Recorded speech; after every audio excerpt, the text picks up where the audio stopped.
This is the Tame Aperture podcast. Open the pod bay doors, please, Hal. Hello, Hal, do you read me? Do you read me, Hal? Do you read me, Hal? Affirmative, Dave. I read you. I read you. I read you. Open the pod bay doors, Hal. Come on down and jump some of this shit. You'll always have power. Sorry, Dave. I'm afraid I can't do that.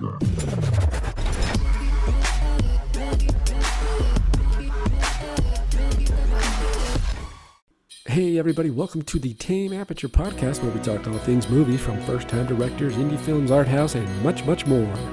On this special Christmas episode, we jingle our way to the end of the year with the 2003 dark comedy Bad Santa, starring Billy Bob Thornton, Tony Cox, Brett Kelly, and Bernie Mac, just to name a few.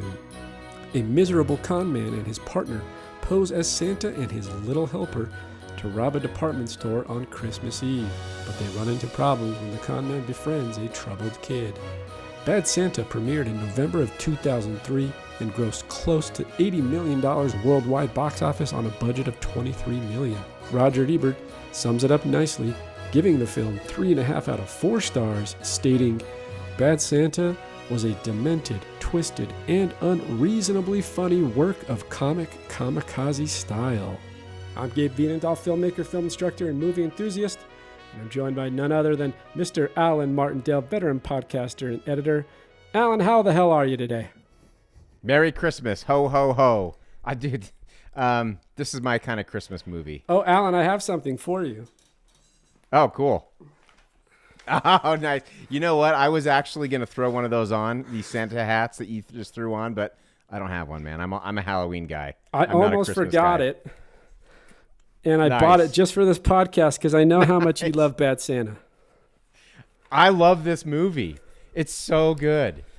I've seen this. I watch this every single year, and I've seen it so many times, but I still find myself laughing at the top of my lungs, unintentionally, at every freaking scene. It's hilarious. It's so good. This is, from the very opening shot, it's a pitiful exploration into his misery. This is interesting because as a comedy, first of all, your boys, the Coen brothers, executive producers on this. Yeah. Which is, do you think, since you're a Coen aficionado, do you think they've got some creative say in what happened in this film? I don't know. You would think normally an executive producer would, to some extent, but I feel like the Coen brothers would be the type of executive producers who are like, yeah, we do what you do. Do you know what I mean? Yeah. The reason why I ask is there's two reasons I ask. First of all, for a comedy in this ilk, there is a surprising amount of heart and character development, which is not something you would expect from a comedy like this. And second of all, last year, I watched the director's cut, and I watched it with Jess, and it is awful. It butchers the entire movie. It butchers everything that's great about this film. It tones down a lot of the crudeness.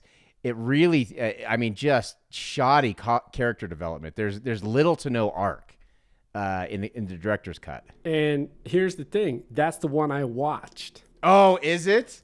That's going to be interesting to see. And I think that I've seen is it the theatrical release cut? Yeah. So I years and years ago when this was released on DVD, I had Batter Santa. So I got used to that cut. I would watch that every year. I've moved multiple times since, so I've kind of lost my copy. I don't know where it is. So I was trying to go back and watch it last year. I was trying to show Jess, and there are so many different cuts and versions on Amazon and online. And so we went with the director's cut because I figured, well, this might be the closer version to Batter Santa. But no, the theatrical cut is pretty much the same film.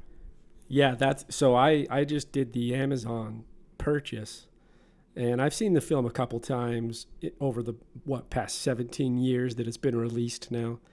I haven't watched it every season, every Christmas, but so I watched the director's cut. So it'll be interesting to see what insight you can bring based on the other versions of the cut. What did you think of the director's cut? Because or here's the cut the thing, that you watched? because you're talking about character development, and there is some there with Billy Bob's character, no question. However, not with Willie played by Billy Bob Thornton. Not a lot. Oh, yeah. See, they butchered. The director's cut is awful. They absolutely butchered it. Because going back and watching it again, it's unbelievable how much he falls into the role of being kind of a home person and kind of taking care of this kid in his own weird, fucked up way. But he falls into it, and at the end, he totally redeems himself. So I mean, he does that a little bit in here, and you see glimpses of it. Like a scene that comes to mind is once he's entered, and we'll get into why, but once he's entered the kid's home, he's playing checkers with him, and like little things, at least to some degree, attempting to bandage him up when he gets cut. But even then, it was a little bit. Lackluster. Did he beat up the skateboarder kids in that cut? Yeah. He did. Okay. Yeah. Okay. But they build up to that even in this one. They build up to it, and I don't think the versions are that different because I feel like they still build up to that in this one too. And I wouldn't know because I haven't seen the other version. I've only seen that I can remember this one.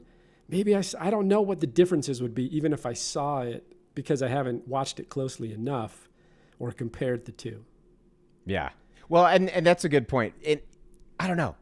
It'll be interesting to see where the paths diverge a little bit. The characters in this film are so good, and that's another thing that I love. Like they're not just typecast. They're not just typical characters you're going to see in a dumb comedy. They have a surprising amount of depth. They work on many different levels, and they're very strong characters. All of them, every single one of them, even down to Grandma.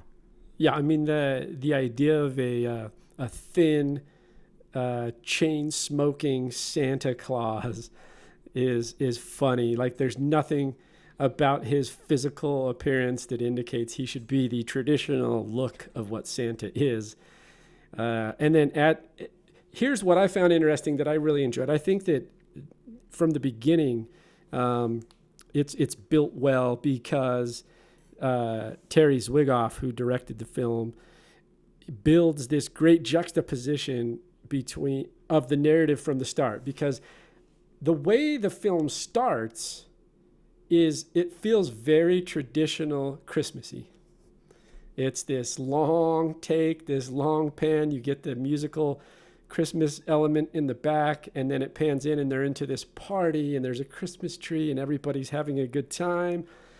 And immediately it goes all the way through to the end of the shot. And then you get miserable and alone, Santa by himself at the bar. So I love the start because I think the juxtaposition of building that character, or what the expectations of that character are going to be for this story, are really good. You get miserable and alone, and in the same scene, or not even the same scene, the same take, in a single shot, you get communal and happy.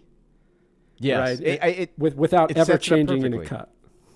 It's the entire. I mean, that's just a microcosm of his life and his existence and how miserable he is.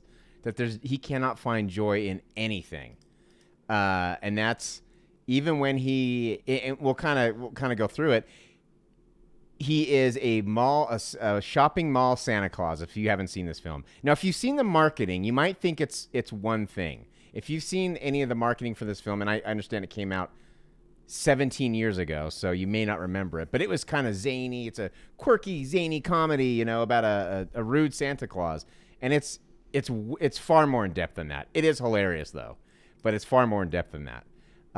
But basically, he has an elf with him who is a little person, and they are every year they stake out these malls.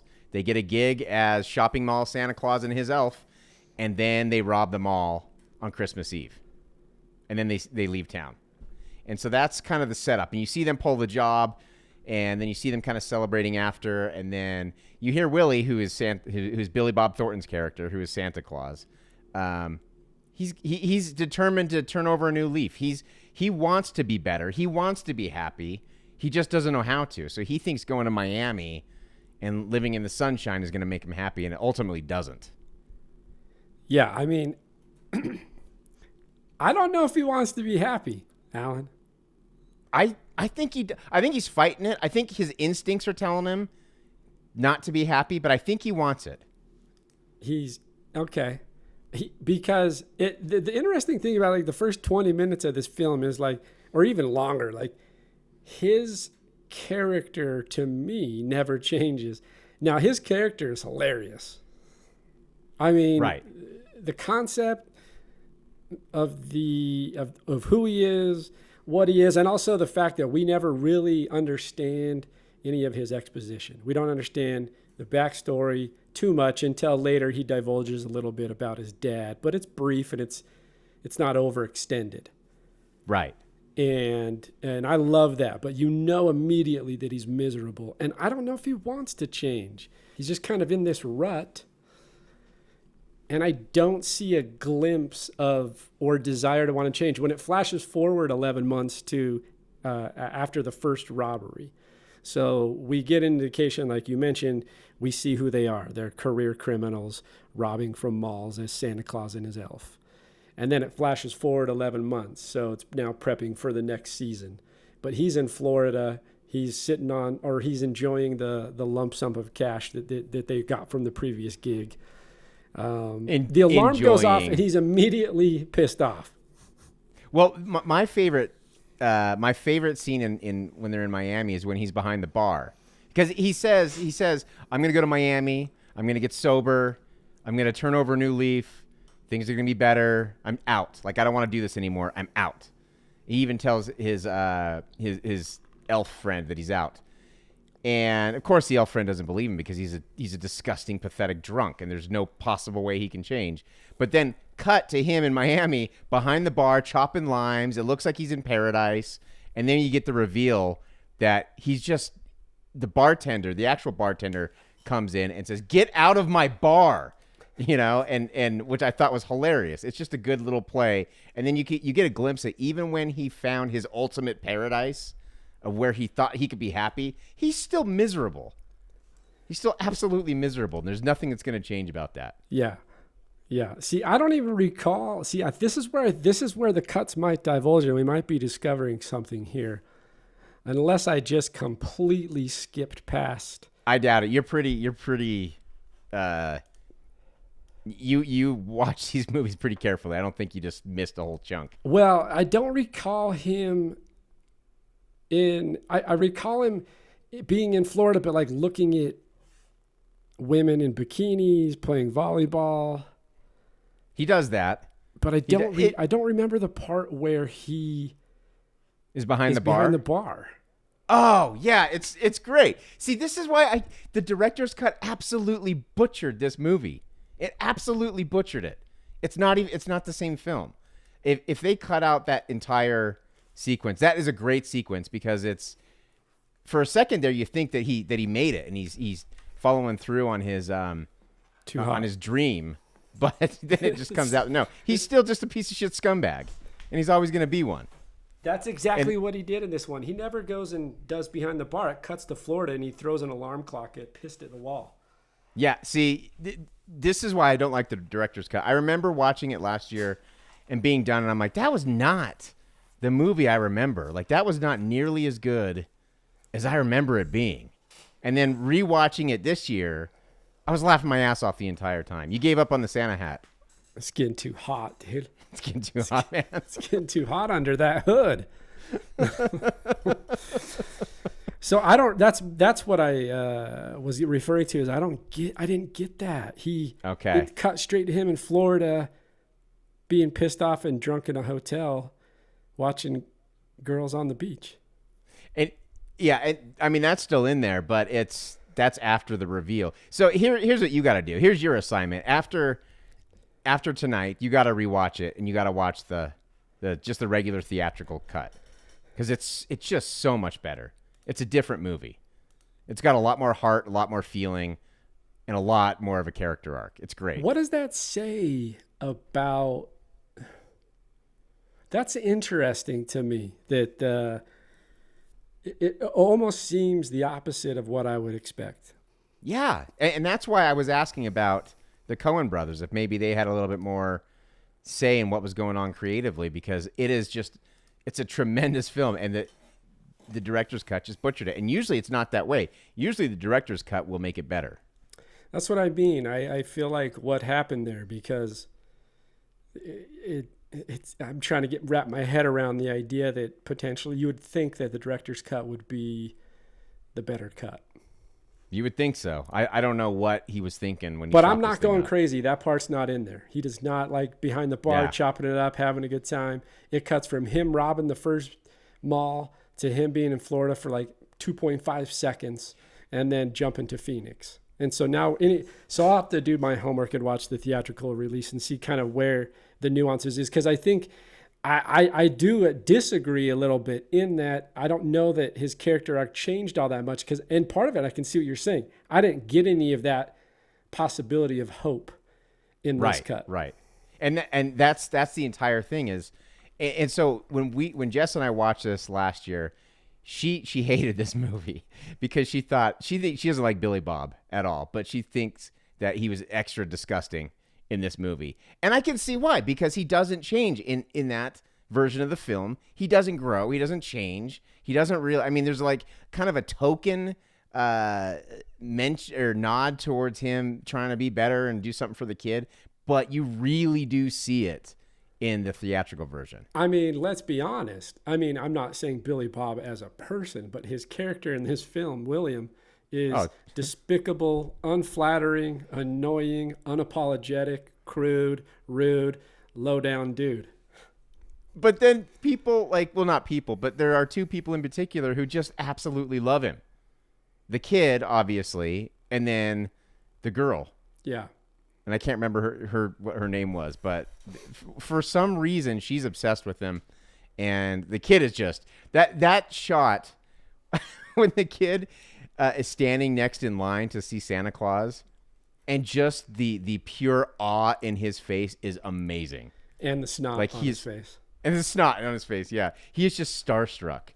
But honestly, they even played that up well, like how disgusting it would be to have kids sitting on your lap all day, every day. Like, it would make me want to be a drunk. I was thinking about it through the perspective of the kid. But when you say it like that, and one of the scenes is the kid sits on him and like snot rockets chocolate milk and snot all over his face. Oh my God, man. I lost my shit when I saw that. I was dying. And you think about that and you're like, oh I would die. My favorite line though is one of my favorite lines. The kid manages, and it's so true of children. Look, I have kids, I love them to death, but I get what they live in their own world, right? Kids live in their own world. They don't know how to, and the kid blows chocolate milk snot rocket all over his beard and face, and then tells him what he wants still. And then Billy Bob's reaction is the best. He's like, I don't give a fuck what you want. I don't give Get a him out of shit here. what you want. Blowing snot all over everybody? Get off of me. That to me is those were the little things that make for me personally, that make his character so funny is the element of brutal honesty.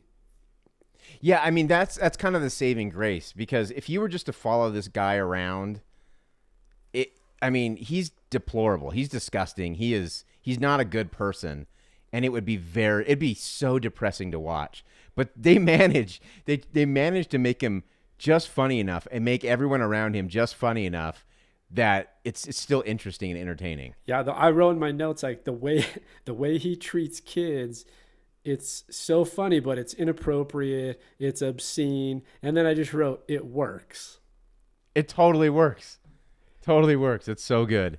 And his relationship with that kid, and I won't keep beating on this, but I really think you missed out on a lot with the director's cut, because it's really a sweet relationship, and the way it grows is fantastic. There, once again, glimpses of it in this cut, but not probably there the same way that you're referring to. Yeah. So I'm trying to think in in yours, it's been a year since I watched that version. He eats all the kids' Advent chocolate, right? Oh, he doesn't. Okay. I don't think so.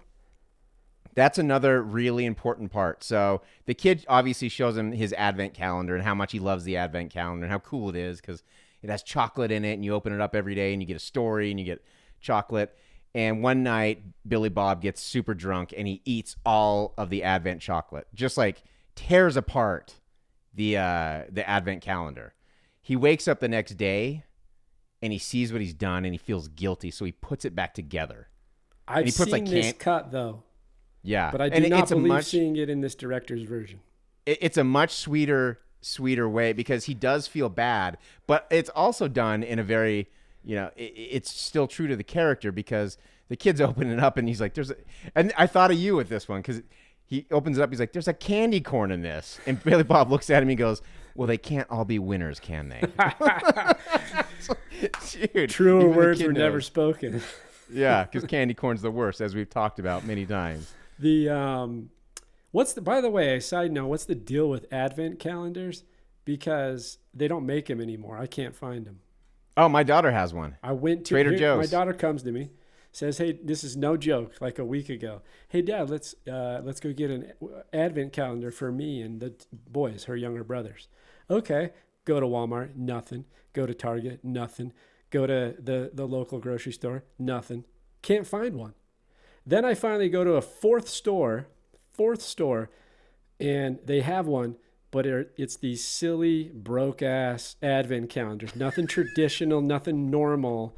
It's got, like, anime on it. I'm like, what in the hell? Like, emojis. I'm like, no. Oh, that's awful, man. Man. That's awful. Yeah, Trader Joe's has one that we got. Well, now you tell me. She loves it. Now you tell me. A week before Christmas. I got to go to Trader Joe's now. Yeah, exactly. Shout out to Trader Joe's. Anyway, side note, sorry about that. Yeah, I have seen that cut because I do. And that's what's interesting. There are pieces that would work. And I could say this from experience because now as you're saying that, I remember that when he takes the chocolate out and then replaces it with a bunch of dumb shit inside the Advent calendar. Right. That is a memorable scene. It's not in the director's cut. Yeah, and I don't understand why you cut that. I mean, to me, that's the heart of the movie. Unless he just thought it should be just a dumb comedy. But in my view, Billy Bob in the movie itself doesn't have a whole lot of redeeming qualities to it. That's what I'm saying. I don't think in the director, there's almost nothing there. And then you lose out on that. So those listening, as we continue to go throughout this movie, make sure you watch that theatrical version. I think it'll be a lot more. For sure, watch it without a doubt because it's leaps and bounds. There is a lot of heart. Like it really does tug at your heartstrings at times, and it's a sweet movie at times, which is so weird to say if you haven't seen the theatrical cut. Yeah, I think it's become a cult classic, and people that have heard about it but maybe not seen it think of it a certain way. And the only way to really know, of course, is to experience it. And it's definitely a watchable film, and it's funny. And we'll get into some of that. Can we talk about John Ritter as the mall manager? So glad you just said that because I was just about to bring him up. First off, I'll love John Ritter. See, I didn't dislike him, but I didn't really care for him. And when he died, it was obviously very sad, but I didn't, other than Three's Company, I don't even know what he was in. Problem Child. Other than this movie. He wasn't Problem Child. All three of them, I think. The first Problem Child's great, by the way. Oh, it's so good. Yeah. He's fantastic. So good in that movie. He's such a believable father, like such a good-hearted person. It's so great. I thought him as the manager was hilarious because it juxtaposes everything real nicely. He's this innocent kind of appropriate person that has a lot of decorum and how he tries to present himself, which is the exact opposite of Willie, Bad Santa. And that first interaction is hilarious because didn't they cut out the word? I think they cut out the word fuck stick. No, it's in there. Oh, it's in there. Yeah. Okay. Because he gets offended. No, well, there's an interaction there where, first off, let's say what's funny to me isn't always funny to a lot of people, but I thought it was funny that John Ritter's character fires the old Santa who's been there for years based on the narrative or the story that there's another Santa coming into town who has a real little person as an elf. And they've never met, but the concept of on the phone discussion of, hey, you have a real little person as an elf, and that was the sellable point. It's so inappropriately funny that he fires the old Santa who's loyal and who's been there for 7 or 8 years or whatever the number was. He just has so many fantastic lines, and he plays it so well because he's trying to be an open-minded person. He's trying to be a guy who's like, hey, let bygone, you do what you want to do. I don't care if you're banging some fat lady in big and tall. You do it, even though that is an absolute fireable offense. Like, first off, that was one of my questions, and that was one of my questions for you. When is Willie fired first? What's the first offense? When he says "fuck stick" to his new boss. It's like, you saying there's something wrong with my gear? On the first interaction, he says it's a sexual it's not even a sexual reference, but in Willie's head it is. And then he gets offended and calls him a fuck stick.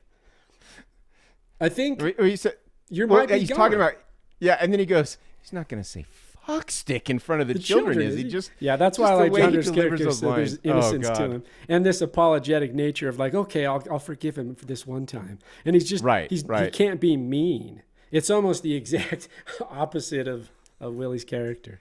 Yeah, and that's why he has to go to Bernie Mac, who's fantastic as well.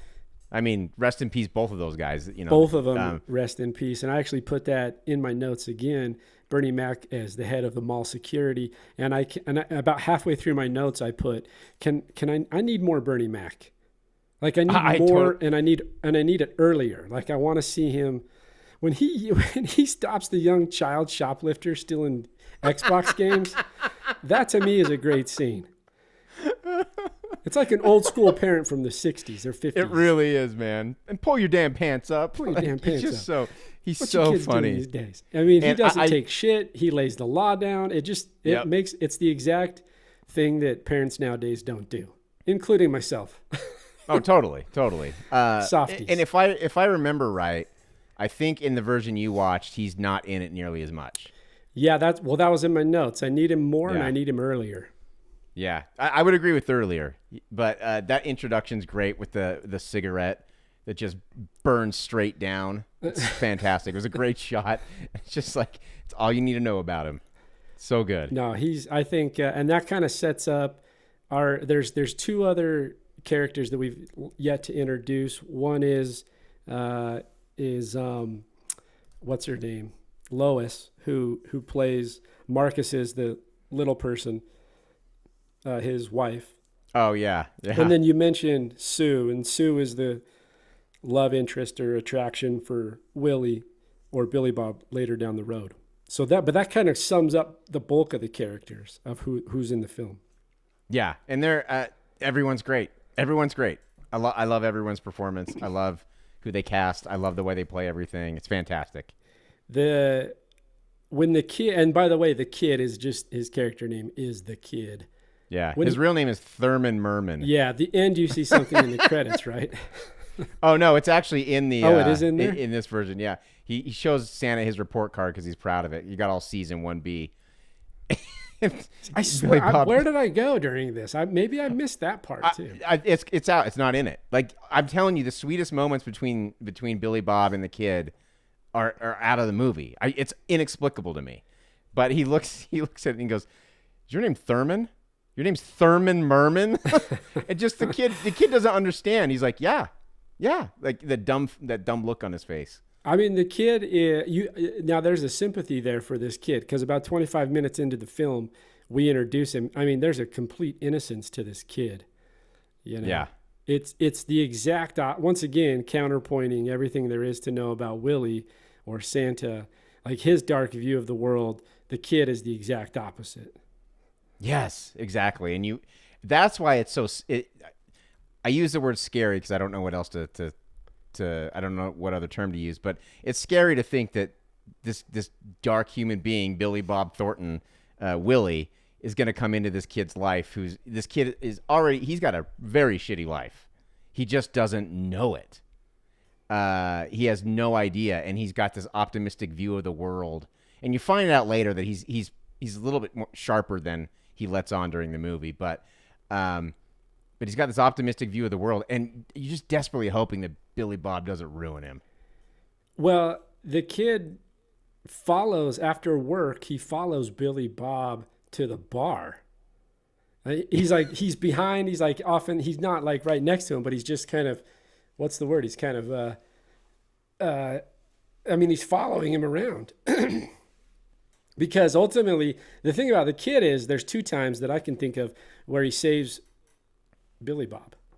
And the first one is, it's an exaggeration, is the confrontation outside the bar with some troublemaker.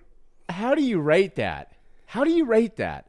The dude is insane, and just the things that it's just so perfectly encapsulates what I imagine an insane person would say.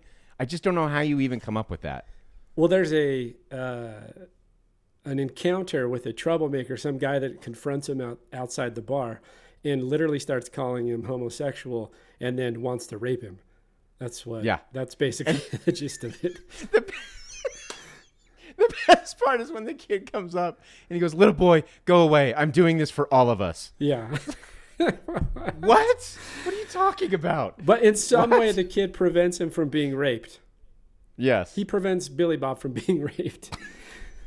I feel like Billy Bob was extreme, based on his character as we know it, in terms of his anger and his inner demons. I feel like he was extremely, in this character, out of character because he was extremely open to the idea. He just kind of jumped on the hood and...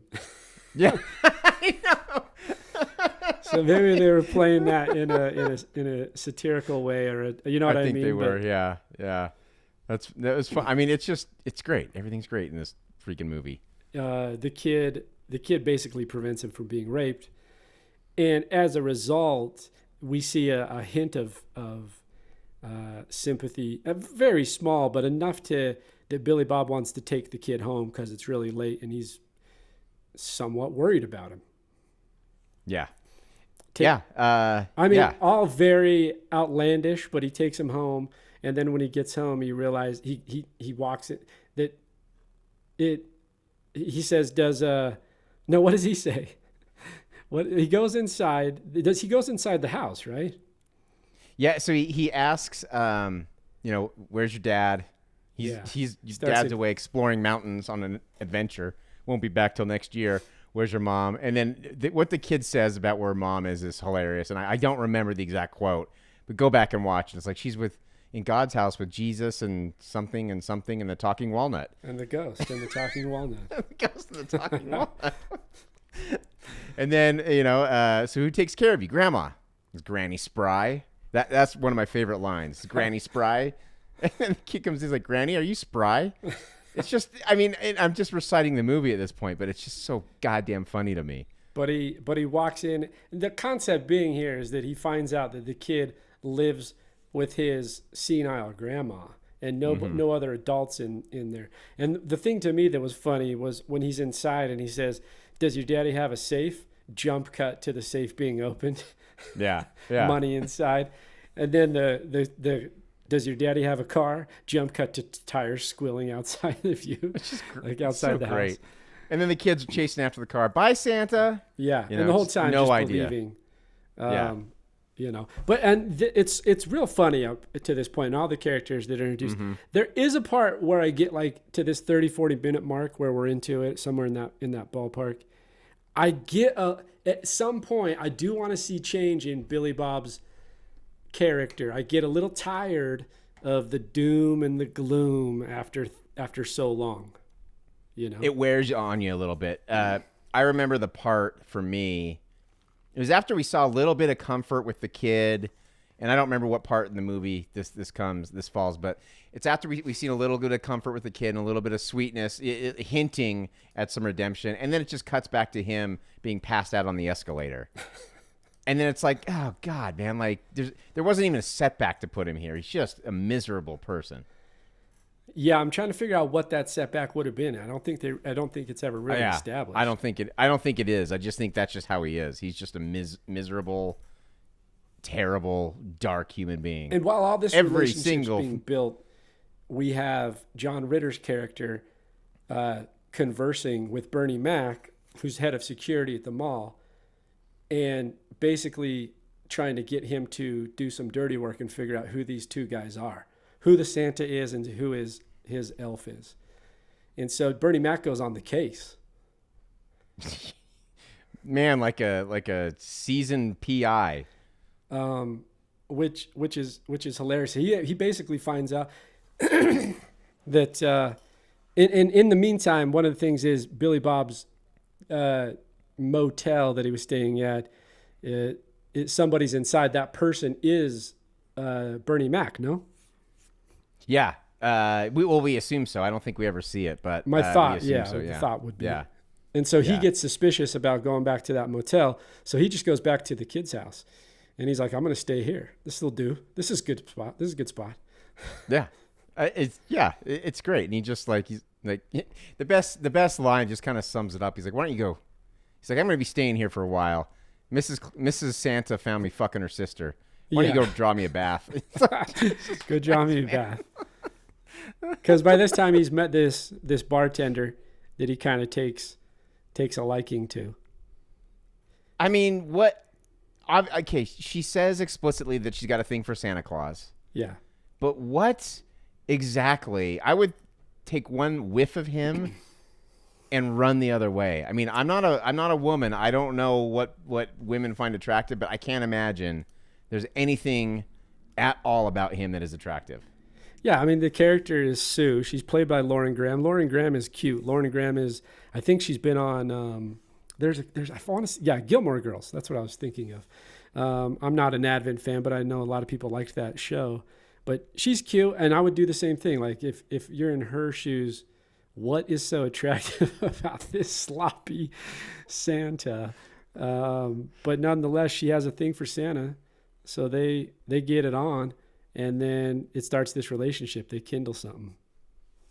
Yeah, and they're almost starting to make a home in this house that he has just basically squatted into. Sometimes you just connect with somebody, I guess. Like I guess so, man.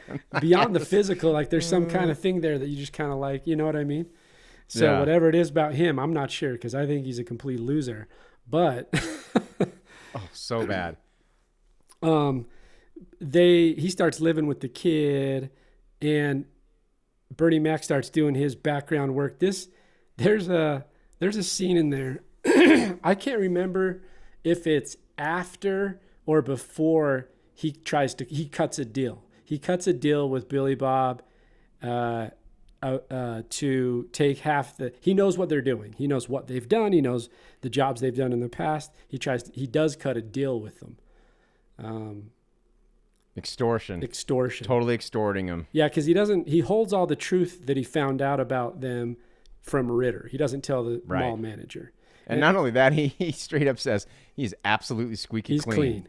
Yeah, he plays the counterpoint quite well. And it's the most, I know you're going to think this is, there's a scene in there, and I can't remember if it's when he's telling Ritter that they're clean or it's after he's cut the deal.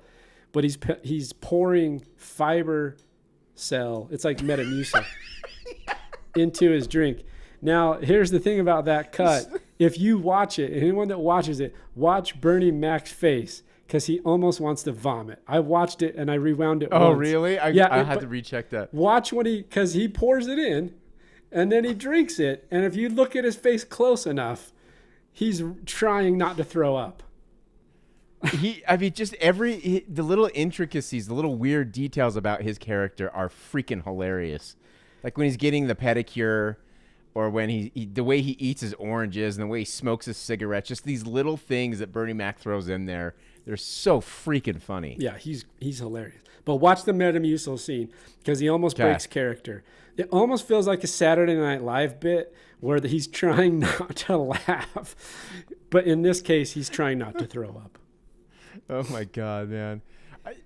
Just to be on this set would be so much fun. The kid returns to the mall, and I can't remember if he gets beat up On the there's a Not bunch yet. of bullies at the mall. The first time the kid goes, they just verbally bully him. Mm-hmm. The second time he goes, they physically bully him, right? Yeah, they give him a massive wedgie, and the kid doesn't even fix it. He's just walking around with his underwear out. That's right. Some real bully shit, man. That's a real That is some wedgie. real, yeah. That was a massive one. I wrote, the poor kid comes in with the wedgie of the decade. Yeah, that's like, isn't that what they called an atomic wedgie? Yeah, the atomic wedgie. Yeah. And this is where they're once again, Billy Bob's character has a little bit of sympathy for the kid. He basically gives the kid a pep talk in his own way. It's not the most rah-rah Vince Lombardi pep talk in the world, but he's trying to tell him you got to stand up for yourself. Right. And it's good. I like it. Did you get the boxing scene? No. Oh, God. Why would he cut out the boxing scene? They're trying to teach this kid how to fight. No, So he's got to fight. it's not in He's there. got to fight Marcus, the little guy. Oh God, I don't even want to spoil it for you. You just got to go watch it. It's so good. It's so good. And this is where, to me, you really start to see Billy Bob really kind of rooting for the kid and wanting to help him. Like, this is the first time you see honestly, the first time Billy Bob looks alive in this entire movie is in the boxing scene. Yeah, because there's that one scene where the kid cuts his hand real bad, and he barely does anything. He's like, let me pour some alcohol on it. He's like, He's like, I forgot to say it was going to sting. It was gonna sting. So yeah, the boxing one's not in there either. Oh, yeah. See, that to me, not only is that great character development stuff, relationship development stuff, it's fantastic comedy. Like, it's so funny. I would say, yeah. So I would say I can see what you're talking about, which is essentially they're cutting out those moments that make the connection between those two a lot stronger. Yeah. Yeah, you can't cut those out. I think in such a film, I feel like even as absurd and outlandish as it is in terms of in the intensity of the comedy, you got to have those little soft spots. Those relationship moments between those two are what make the movie. I mean, I'm there for the comedy, but I'm won over by that relationship. And it really does tug at your heartstrings. Like, it really, really does. And if it doesn't, you're lying. Yeah. Now, in and out through all this, while everyone's conspiring to figure out who he is, while they're extorting him, he's building a relationship with the kid. And we said this before, but man, he gets away with a lot. Things that would not be permissible by today's standards. I mean, I think he's got at least half a dozen fireable offenses already. But one of them that stands out to me, and this is one of my questions for you. What's your most, I mean, I know you have a lot because you're just going to clamor over this film. But what is the most memorable, fireable offense that he does in this movie? Off the top of my head, I'm gonna say when he's having sex in the women's big and tall section. Having sex in the store. John Ritter's character comes in. And he hears Willie saying, you ain't gonna shit right for a week. Yeah. Still doesn't get fired. And the manager heard him. Knew it was him. It was happening on store property, on mall property, during work hours. I mean, I don't care what era this is in. That's a fireable offense. Oh, yeah. Most definitely. There's no question. That's probably the most fireable offense in terms of all the things he does. There's other little things like he's smoking on the Santa chair, like secretly taking a puff of his cigarettes. Things like that are real funny. Of course, the things that he says to the kids are not. The one that stood out to me, my favorite fireable offense is because I feel like as a parent, it might be something I want to do in my head. And of course, you probably would never do it because I have a governor. I know when to reserve things and try to hold them in, right? But I still loved it, which is when he's on his lunch break and this mom comes up with her kid and she's all, hey, look, it's Santa. First off, he's on his lunch break. Second off, he has no beard on, or at least it's off. It's like down. Right. And she's like, she's trying to coerce her kid into talking to him. And he basically turns around and he's like, I'm on my fucking break. Screams at her. That Screams at her. in the middle of the mall, in the food court. To me, that scene, I mean, there's a lot of them, and I think you're right. But that one just made me laugh because it's also, it's an indicator of two things. One is he has no reservations and he doesn't know how to hold himself back. And that's not always good, right? I'm talking about a person and character. Right, right. The characteristics of an individual. But secondly, I hate that mom. Oh, she's terrible. She's like the first Karen. She's the mom that, can you not see that individual is on their break? So I also sympathize for him in that scene. Absolutely. Are you kidding? Like, I feel bad just for the fact- kid because the kid's kind of an Right. innocent bystander. Right. They don't know. But the fact that you're there, and so you're entitled to that person's time, no matter what's going on. It's like like when people go up to celebrities. I was just when they're going to say eating- that exact same thing. It's like the people not- that try to jump in. Like, why would you do that? Be honest. Would you do that? No, no, absolutely not. Yeah, I would never do that. Absolutely not. It could be someone that I absolutely admire and want to talk to. But if it was at a restaurant or somewhere or just when the time's not right, the time's not right. Exactly. I mean, if I was in that mom's spot, maybe wave at Santa while we're walking by, maybe. Yeah. Say, Exactly. hey, there's Santa. Just a but quick, that's it. a drive-by wave. Hey, Santa, and Yeah. then keep going. Yeah. You don't bother. Like, yeah. No, I agree. You don't make an ordeal of it. Like, hey, No. look who it is, Billy, or whatever his name was. Management's going to hear about this. Just like. oh That my was God. enough to make me feel at the end of my rope. Yeah. For sure.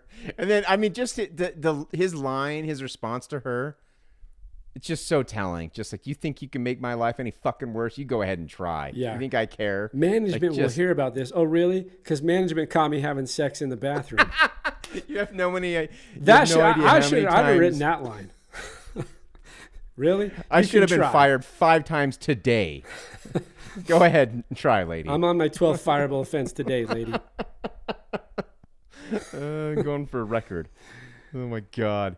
This dude's at So the end good. of his rope. One of the things he does is he goes for the old hose into the car. Death by, I guess that's carbon monoxide. Is it carbon monoxide? Yeah, I think so. So he's going for the old suicide attempt. Yeah. The old painless in the garage doing yourself in. And this is where the kid kind of saves him again, no? He does. But here's my question for you. I mean, you see how miserable he is. You see how he doesn't care about anything. I mean, is it surprising to you that he's hung around this long? Yeah. To me, it is. Yeah, me too. But that's why I think you really need that relationship building. You need something to give him a little bit of hope, and I think he's kind of lost it at that point. It's just, I don't know. To me, watching him go through this, like you said, it's painful to watch. It's kind of agonizing at times to see him just absolutely destroy everything around him. I mean, his elf friend Marcus was right. Everything about him is ugly. I think that's a great line. Yeah, speaking of Marcus, I also liked that he is, and I think this is where the filmmakers do a good job because they push us so far over the edge with Billy Bob's character feeling the way that you just explained. But I think what I like about Marcus is that he's kind of the voice. I don't want to say the voice. It is. He's the voice of reason, of the contrary opinion, or the opinion that I have, which is like, this is what I kind of want to tell this guy. Totally. You know? Totally. But nothing will get through to him ever. Nothing will get through to him. But something, and like you said, with the relationship build there with the kid, it makes more sense. But the kid kind of comes to the rescue again, saves him again. I think this time it's, of course, even more serious. Before it was just rape. This time it's suicide. Not that I'm mitigating rape. I'm just saying one's dead and one's, so, man, I just did a hot take right there. People are going to hate That on is a me. hot take. gonna misconstrue that and just pull it completely right out of the wrong context. That's what people do, man. The kid rescues him, right? I mean, to some extent. That's the second time, but there's a third time, and this to me is the time when the kid gets off the bus. The bullies stop him. They give him the way. See, I think the real moment of reflection is not the wedgie. Sorry, is when they give him the black eye. Mm-hmm. Yeah, I think so. They give the kid a black eye. He's at one of his lowest ropes on the Santa chair, still taking kids on, just doing his job.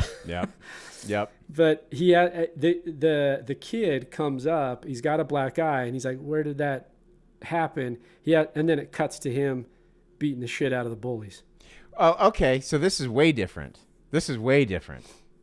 So in the theatrical version, he is in the car, and he's trying to end it, and the kid comes into the garage. Yes, that's still in this version too. And that's where he sees. He gives the kid the note. He's like, give this to the paramedics when they come to bag Santa up. And he says it just says everything bad that Santa's ever done. And then he sees the black eye on the kid. No, you're right. That's what it is in this. For some reason, I thought he saw it on the chair, but he sees it in the car. You're right. Okay, yeah, because literally, he wants to end his life, but then the kid gives him a purpose. Yeah, granted, a life purpose. And what did you think about him beating the shit out of these bullies? Dude, I loved it, man. I loved it. I vividly remember watching this the first time, and in this scene, because they're kind of setting it up that he's gonna at some point have a altercation with these kids, and I just kept thinking, there's no way he's gonna beat up children. Like, they can only go so far, but there's no way. But then he does it, and it's fantastic because it's what I want to do. Yeah, because fuck these little any normal punks. Adult or parent is like, yeah. Like, but here's what's funny though is like, of course, the feeling is there. I feel it, but the actual execution of the act. No. Absolutely not. And even in movies, typically they will take that moral high ground and so they won't go that far. And so this is a movie that they actually do go that far, and it's fantastic. Yeah, it's going to be more of like a verbal assault or some kind of intimidation factor verbally. Right, exactly. Versus the physical act of beating the shit out of kids. Just pushing him up against a tree and just beating his face into submission. Oh my God, just so brutal. So MFA just goes MMA on this kid.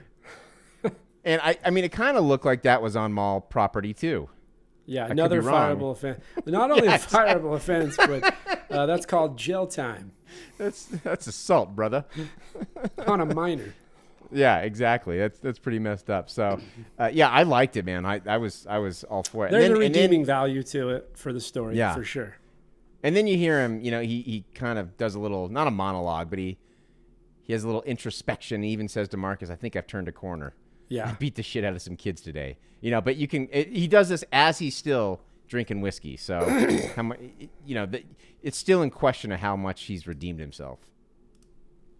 Yeah, I mean, he still has his flaws, but at least there's a little bit of hope. At least from the viewer, I feel like I get a little bit of hope that maybe he's going to turn the corner just a little bit. Right. This kind of gets us closer to the end. What are we missing up to this point before we kind of move into that last 20 minutes? I'm not sure we're missing a whole lot. There's a lot more with the girlfriend. A little bit of a relationship build there. There's that little, I mean, this is just kind of unrelated to the story, but there's that moment where they think Granny's died. And that was by the way, that was in my favorite scene. When Granny appears to be dead, and then he's like, oh shit, he's walking over, testing her for breathing. And then when she jumps up screaming and he yells, oh shit, and jumps backwards, I laughed so hard because his reaction to that is so funny. It may be in my top 3 scenes. I don't know why. It just made me laugh. It just laughed my ass off. And then when she hops up, she's like, let me make you some sandwiches. Because she's always wanting to make sandwiches. It's fair to say as all comes together, there's a couple things happening. One is the relationship builds with the girl, with the kid. Marcus is plotting to, and he executes it, basically takes out Bernie Mac. Because the negotiation from Bernie Mac was half, and that scene's hilarious when he's negotiating half, and Marcus is like a third, 30%, 48%, and he just keeps going half. My favorite part, though, is when he gets to 49, and it looks like Bernie's going to take it. Just like the way that scene is played is so good, and then he just turns and says half. Yeah. You know, and that awesome voice he's got. But in the end, flash forward a little bit, Marcus has a plan. That plan is just to take out Bernie Mac altogether. Yep.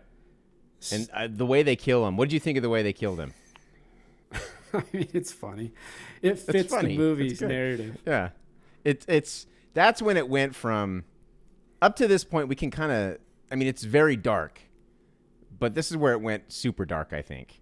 This is when you realize that, oh, Marcus is really bad. Like, he's just kind of been a fun character, kind of a fun sidekick to Willie, but he don't take no shit. Like, oh. Even leading up to that, in the way that he talks, he doesn't take no shit from nobody.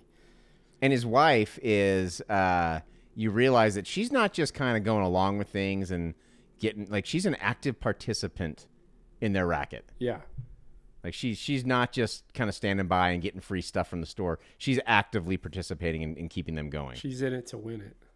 Yeah. So it's, to me, that was a little bit of a term where it's like, oh shit, it's pretty dark. Yeah, because they take him out. They basically run him over, trap him between two cars.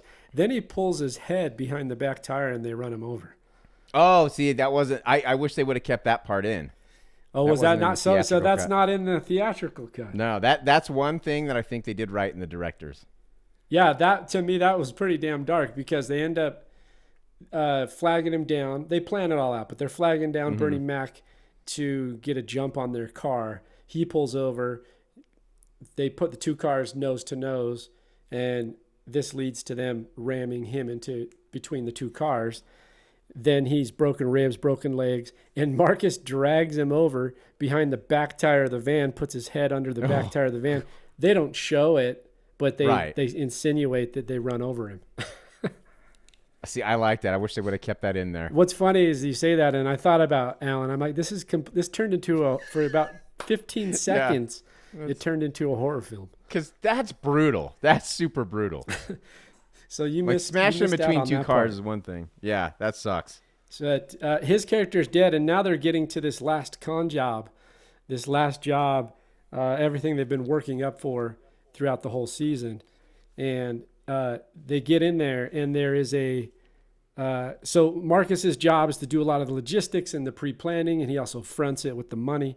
Billy Bob's biggest job, besides being the dumbass Santa, is he's a safe breaker. What's the proper term there? Yeah, safe cracker. He can crack any safe. Yeah. So they get in there and they realize that this is a safe that it's nearly impossible to crack. Yeah, he does it though, because Willie's the best. Even though he's a drunken moron, he still does it. He does it in this montage cutting. As he's getting frustrated, he hasn't cracked it yet. And while he's trying to crack the safe, Marcus is wandering the store, picking up stuff for his wife, stealing stuff, putting it in the cart. And he's trying to get this scarf off this mannequin. And he can't reach because he's little. And so he grabs a golf club and starts hacking the leg of the mannequin to make it drop. And it's intercutting between him hacking and Billy Bob taking a sledgehammer. I love that little editorial piece at the end there. Yeah, to the music. I like that. That was fun. One thing, I'm not sure if you got it in yours, but before they go to the mall to actually do the job, to do the heist, the kid knows he's leaving. The kid knows that after Christmas, Santa's gone. And we did get a moment earlier where the kid asks Santa, he said, well, you didn't bring me anything last year. You didn't bring me anything the year before. Do you think you could bring me my present this year? And then Billy Bob's like, I'm not Santa, right? Like, I'm not Santa. And the kid goes, I know you're not Santa. I know there's no Santa. I was just hoping you'd give me a present because we're friends. And it's just like, oh my God, man. because the reason why the kid cut his hand earlier is he was making him a wooden pickle for Christmas. I don't understand that one. It's just, I don't know why that's so funny to me. Because it's so obscure. It's so obscure. It's so weird. A wooden pickle. So it really does tug at your heartstrings. And so as Santa's about to leave to go to the mall to do the heist, the kid basically asks, he's like, "Can I make you some sandwiches? Will you come? Like, you're gonna come back for dinner?" And there was a moment there where Billy Bob's like, "Yeah, why don't you make some sandwiches and I'll come back and have dinner." It's kind of a sweet moment. It's kind of like, okay, he's on board. And he's also established this plot device, which is he needs to get him a present. Yes. He wants a pink elephant or a purple elephant. Yeah, he can't remember which one. And that plays into this ending, which is he gets the safe open. Marcus comes back. Billy Bob actually thinks of the kid. Now, this I hated, though. As a realist and a logical approach, I hated that he opened the safe and then left. And they just left the safe wide open to Marcus. He's like, "Okay, I'll be right back," after he took 2 hours to open the safe up. But he did it to go find the gift for the kid. And he can't remember if it's a yellow or a pink or a purple elephant. I don't know, why does a 12-year-old, 10-year-old kid want a pink or purple elephant? I know. But just get both. Yeah, just get both. There's no reason to fret over it. Yeah, exactly. That's one thing that always bothers me. That's the other. You're having a moral quandary now in the middle of breaking a safe. You're like, what should I do? Should I not? I don't want to take both. I just need to take one. I don't want to steal twice. After all the shit they've done. But he takes the pink elephant. Here's one thing I didn't understand. So, well, I'll get to that actually. It's a few minutes down the road. But yeah, he takes it, and then Marcus is standing there with a gun pointed at Willie. And now we know that Marcus is a killer. Yeah, Marcus is a straight thug. Yeah, I mean, like brutal murderer too. And they're gonna kill him, and because Marcus kind of goes through this thing like every year you're worse, every year you're more booze, more bimbos. I can't remember. There's one other thing that started with the B. And he goes, the 3 Bs. Booze. What was it? I can't remember what it was. Bimbos. I can't remember. I don't know. But yeah, and then Billy Bob kind of gives this little soliloquy about how, you guys have all that shit and that's not really what matters in life. And it's like now he's kind of coming to the realization. It's a little too soon for me. Well, in your cut, it actually makes it feels a little bit more natural, I thought, in the theatrical version. But before Marcus can cap him, there is just a freaking SWAT team of cops who just let all this stuff happen, who have been hiding in the store, who decide to pop up at that very moment. Which I didn't. To me, this bothered me a little bit. I mean, again, dumb comedy, but it's like, dude, they were hiding perfectly. It's not like they just filed in. They look like they've been settled in their positions for a while. Mark has been holding a gun on Willie for a couple minutes now. They just broke into a safe. They've had free reign of this department store, and now they're pulling out all the guns. Right. Yeah, I actually, when I watched it, I wasn't even sure until later you understand where they even came from. Well, and that's what I wanted to ask you. And he mentioned something, the kid. I still don't know how they were tipped off. I thought it had something to do with the letter that the kid delivered. But who did he deliver it to, and when did he deliver it? And why? I don't know, but I assumed it was the authorities, the police. That's what I assumed. But I could be way off. Well, yeah, I'm sure, but I just don't know why, because he said give this to the paramedics when they come to bag Santa up. That never happened, so I don't know why. Anyway, that's I think we have a plot hole. I think we do. And there's one more plot hole. What did you think of Willie's escape? It seemed relatively easy. Yeah, with a whole precinct of cops there, and he just runs out the door. Gets in the car, and then within seconds he's to the kid's house. Right. And this is another thing. What's that? There's a line in there while he's driving to the kid's house when all the cops are chasing him, and I don't think it's in the director's cut. I don't where recall he any says, lines. He goes right to the kid's house. He's kind of crying a little bit, and he says, "It's Christmas. The kid's getting his fucking present." And so he runs. Yeah, that's a great line. Why would you not put that in there in the director's cut? I don't know. I don't understand. Terry, there's a lot of if stuff you're I don't listening to get. the podcast, and I know you're not, but you might now because it's your movie. Yeah, You fucking dropped the ball on that last line, dude. big time, because it explains why he's trying to get there so bad. He pulls up to the kid's house, he crawls out of the window for some reason, out of the car, and tries to run up to the door, and the cops gun down an unarmed Santa with children watching. This was the other dilemma that I had, was they just start opening fire, 6 shots to the back. Just what? I mean, in our times, unfortunately, there might be some social commentary there. I mean, you're not going to try and get one to the leg or something, like you're just going to just everyone unload at once, huh? It was into a house, and you don't know who's in that house. You're shooting at the house. There's a child in that house. To me, that's some pretty bad police work. Yeah, he falls at the door 6 times in the back. Boom. Yeah.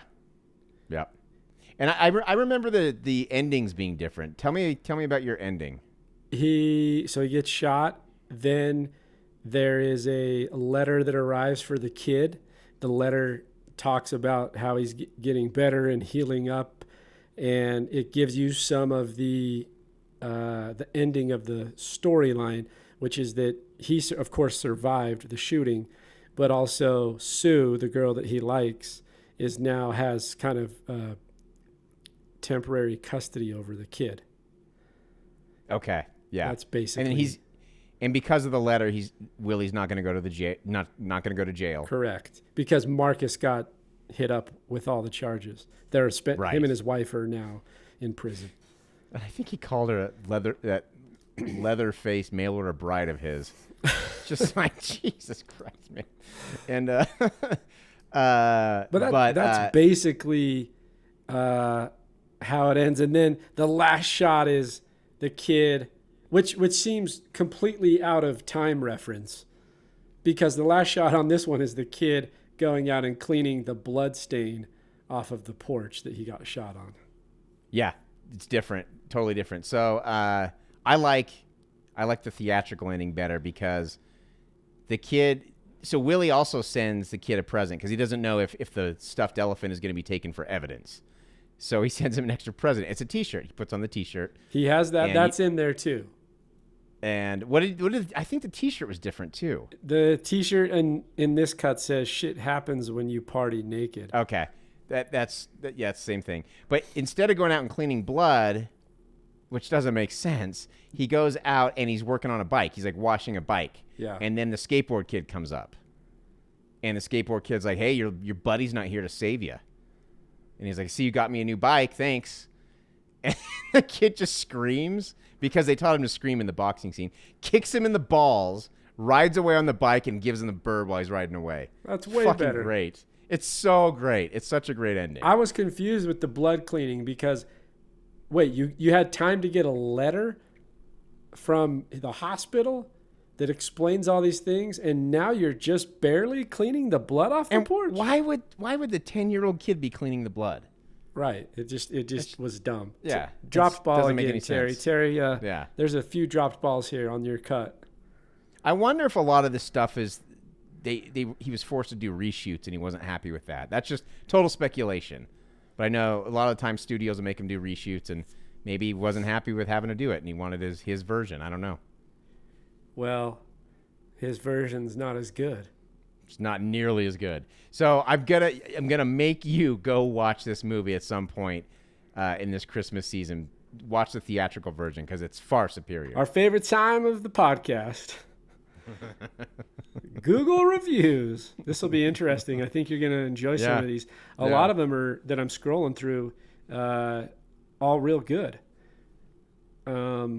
there's of course a few other ones. So I'm just going to read through them. I'm just random selection here. Alan, ready? Cool. Killer Charm says 5 stars. Hot dog! Exclamation point. Oh my God. A new favorite Christmas movie. Finally, a movie to topple A Christmas Story from its position as top Christmas dog in my book. Hot dog. He's got a lot of That's dogs great. in there. Yeah, he does. 5 stars. That's funny. I would put Christmas Vacation above Christmas Story. Christmas Vacation. I know a lot of we people should probably rate disagree. we should rate in a couple minutes here. We should give a couple ratings on it. Let's do a couple more reviews. Comedy Genius. I love this movie. Yes, it's crude, rude, and socially unacceptable, but that's the genius of it.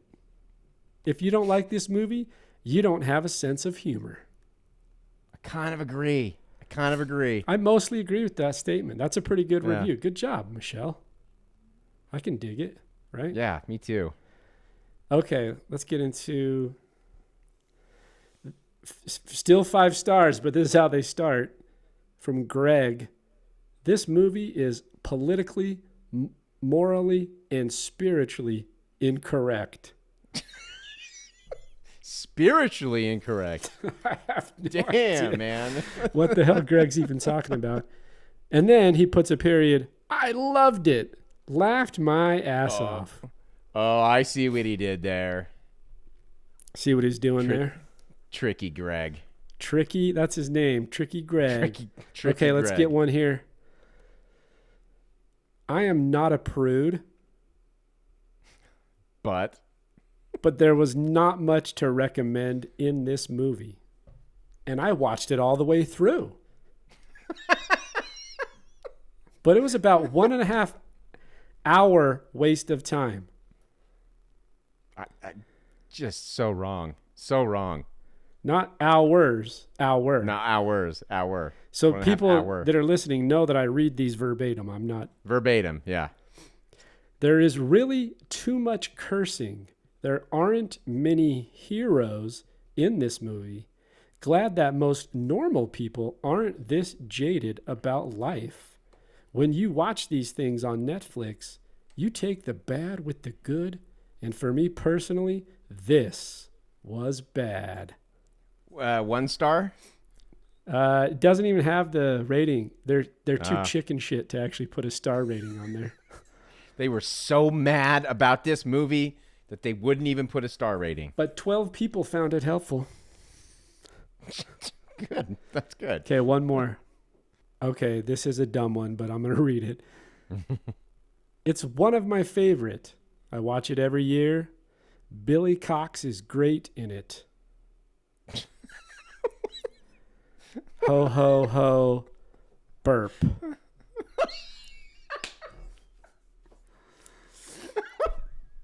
Oh my God, that's the best one. That's the best one we've had on the show. Ho, ho, ho, burp. Goodness gracious. Those are our Google reviews, folks. Reading them verbatim. Alan, jump in with a summation and a rating for Bad Santa. I got a feeling this is going to be high. It's up there. Like Panama Red High.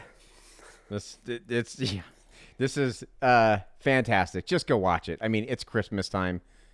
It's been depressing the last year. Everything sucks. Go enjoy a dark comedy where you can enjoy some of the dark sides of life, but still laugh your ass off. It's fantastic. 8.5 Santa hats. Damn. 8.5. That's how much I love this movie. That's my Martin interpretation. 8.5. Coming in 8.5. hot. That's good because it's not just a dumb comedy. There's again a lot of heart in this one. Yeah, I mean, I think that's what.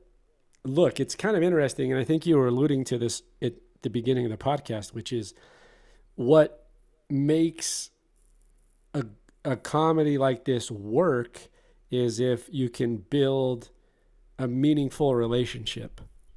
And I think we've pretty much hinted on it more than once that the theatrical cut is the one to watch to see that relationship build.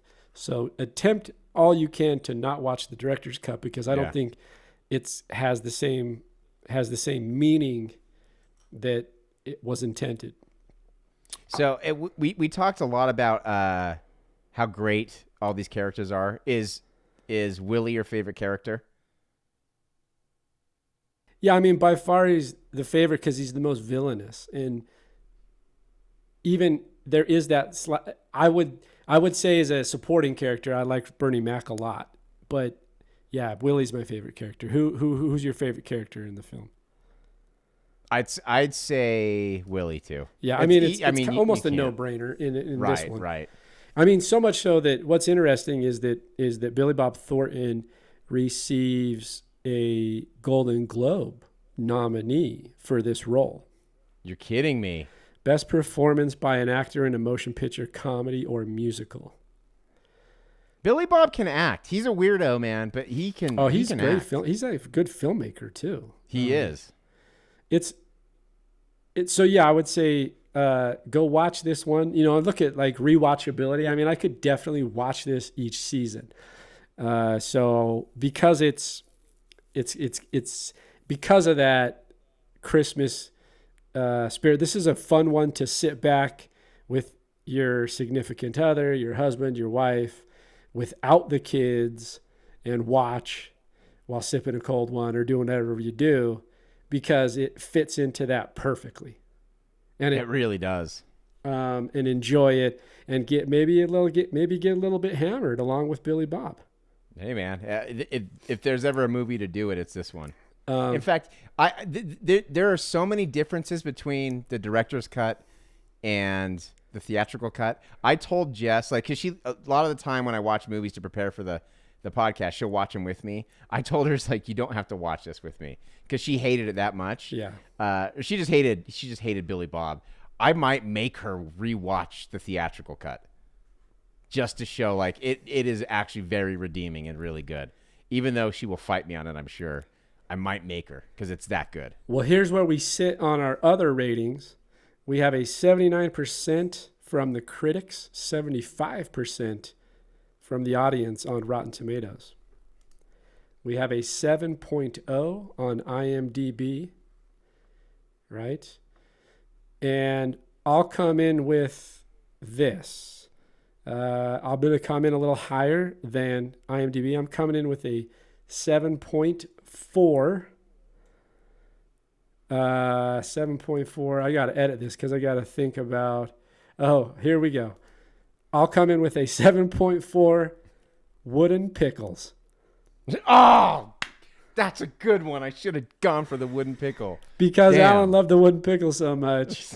I don't know why. It cracks me up. It makes me laugh so hard.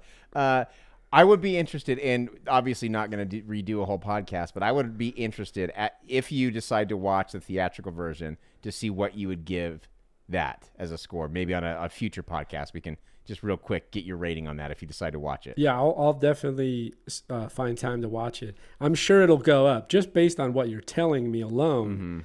Mm-hmm. I'm a sucker for a little bit more traditional build between relationships, and if you're giving me that, I'm probably going to up that score.